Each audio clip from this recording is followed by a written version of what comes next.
তো ঢাবির প্রযুক্তি ইউনিটের 4th মেরিট এবং 3rd মাইগ্রেশন অলরেডি পাবলিশড হয়েছে গতকাল।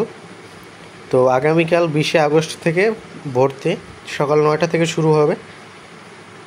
আর যারা 2602 থেকে 3119 পর্যন্ত মেরিট আছে তাদেরকে আগামী 24শে আগস্ট ডিন অফিসে গিয়ে ভাইভা দিতে হবে আর 3000 টাকা জমা দিতে হবে।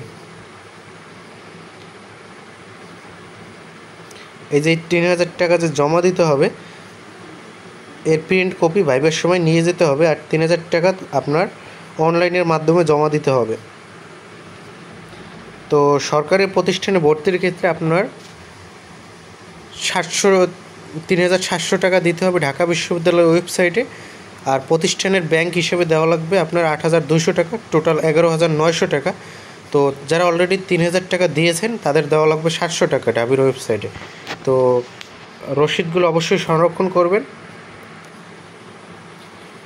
তো দেখেন এই যে 3700 টাকা ঢাবির ওয়েবসাইটে জমা দিলেন বা 700 দিলে আগের 3000 সহ 3700 এর যে পে স্লিপের কপি আছে আর 8200 টাকা যে আপনার স্ব প্রতিষ্ঠানে গিয়ে ব্যাংকের মাধ্যমে জমা দিতে হবে।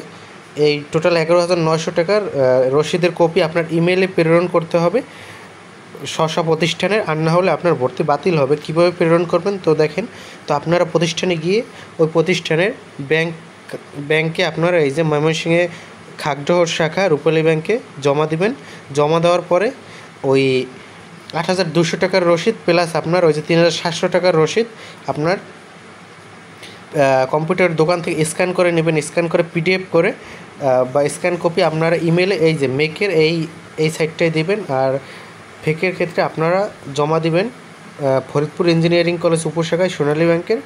আর এই যে এইখানে ইমেল করবেন fake.edu.bd।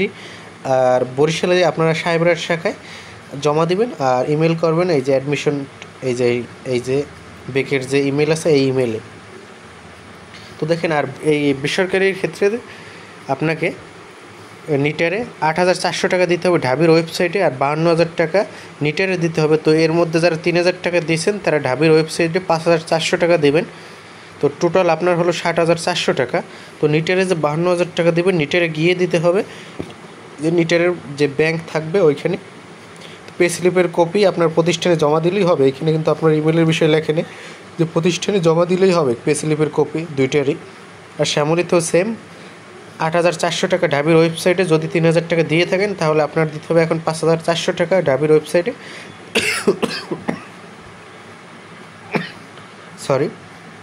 আর পে স্লিপ।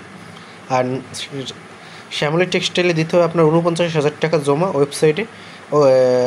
এখানে ওয়েবসাইটে লিখছে, বাট আপনারা ওইখানে যাবেন শ্যামলী টেক্সটাইল ইঞ্জিনিয়ারিং কলেজে গিয়ে তারপর ভর্তি হয়ে নেবেন। টোটাল দেওয়া লাগবে 57400 টাকা। তো প্রিন্টের কপি অবশ্যই ভর্তি জমা দিয়ে আসবেন আপনার। তো ভর্তির সময় কাগজপত্রগুলো নিয়ে আসবেন, দেখে নিন ভালো করে, স্ক্রিনশট মেরে রাখতে পারেন। এই কাগজগুলো আপনারা এই যে জমা দেবেন, ট্রান্সক্রিপ্ট, তারপর আপনার ছবি, যে বিষয়গুলো আছে দেখে নেবেন।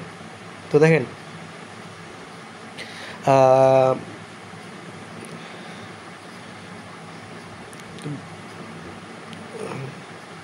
তো যারা ডিন অফিসে যাবেন তাদের তো ওই যে ট্রান্সক্রিপ্টে রেখে দেবে, কোনো রকম ছলছাতুরি বা নকল কপি কাগজপত্র দেওয়া যাবে না, তাহলে ভর্তি বাতিল হবে। আর যে সকল শিক্ষার্থী অটো মাইগ্রেশন চলমান আছে তাদের অটো মাইগ্রেশন চলমান থাকবে। তো অটো মাইগ্রেশন অফ করতে চাইলে আপনার ওই কলেজে পড়তে চাইলে আপনি চাইলে ফি দিয়ে অটো মাইগ্রেশন অফ করে দিতে পারবেন, জেনারেলি 50 টাকা নেয়। আর যারা 1 নম্বর সাবজেক্ট পেয়েছে তাদের বন্ধ করার কোনো দরকার নেই অটো মাইগ্রেশন। আর দেখেন যে নিটারে আপনারা যে জমা দেবেন পরবর্তীতে 5ম মেরিটে যদি সরকারিতে আসে, আমার যেরকমটা আসছিল 1287 মেরিট, 5ম মেরিটে আমার বেকে আসছিল। বেকে আসলে তো আপনার দেখা যায় কি ওই যে নিটের টাকাটা ব্যাক দেয়, সরকারিতে আসলে নিটের ওই টাকাটা 1 মাসের মধ্যেই দেখা যায় যে ব্যাক দিয়ে দেয়, বা খুব শীঘ্রই 2 মাসের মধ্যে এরকমই আপনারা ব্যাক দিয়ে দেবে ওরা, যত দ্রুত সম্ভব ওরা টাকাটা ব্যাক দিয়ে দেয়। আর আপনার যদি ভর্তি, কিন্তু আপনি যদি ভর্তি ক্যান্সেল করেন তাহলে আপনার টাকা ফেরত পাবেন না। একবার যদি ভর্তি হয়ে যান নিটারে তাহলে ক্যান্সেল করলে আপনি টাকা ফেরত পাবেন না, কিন্তু মাইগ্রেশনের মাধ্যমে যদি সরকারিতে আসে তাহলে আপনি আপনার টাকাটা ফেরত পাবেন। তো এবার সরকারিতে আসার সম্ভাবনা খুবই কম চান্স যা দেখতেছি। তো 830 এই থার্ড মেরিটে আপনার নিটারে আসছিল 833 মেবি, নিটারে ওর সিএসসি বা ত্রিপলি আসছিল সিএসসি মেবি। তো দেখা যাক এবার কি এসে কমেন্ট করবেন কত মেরিটে কোথায় আসলো, ঠিক আছে। আর ওয়েবসাইটে নজর রাখবেন নিয়মিত। আর লাস্টে যে কথাটা বলবো, ক্যাম্পাস বন্ধ সরকারিগুলো, তো আপনারা হয়তো বা শিক্ষকরা হয়তো বা কোনো ব্যবস্থা করবেন বাইরে টেবিল বসিয়ে হলে, তো আপনারা তো আসবেন আশা করি, আনালে ভর্তি তো বাতিল হয়ে যাবে তাই না। তো এরপরে যদি আপনার যদি টাকা না নেয় সরকারিতে, তাহলে আপনার হবে কি, আপনার নেক্সট আপনার হয়তো বা ঢাবি পরবর্তীতে তারিখ দিয়ে দেবে, ঠিক আছে। তো ধন্যবাদ সবাইকে, ভালো থাকবেন আশা করি।